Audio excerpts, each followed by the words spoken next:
बाबा colony में हम बातचीत करते हैं। फैमिलीज़ हमारे साथ मौजूद हैं।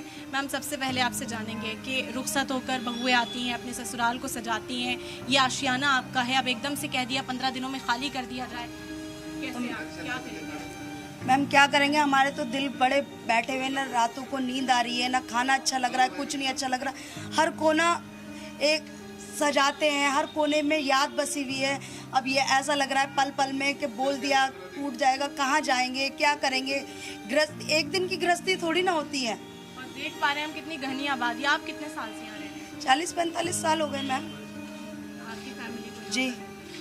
तो अभी क्या कहा जा रहा है कि नोटिस लगाया गया, बस पहली बार ये नोटिस था? पहली बार नोटिस आया और वो बस यही बोल दिया गया कि 15 दिन में ये खाली करनी है कॉलोनी। और कहाँ जाना है? कुछ भी कुछ नहीं, कुछ नहीं।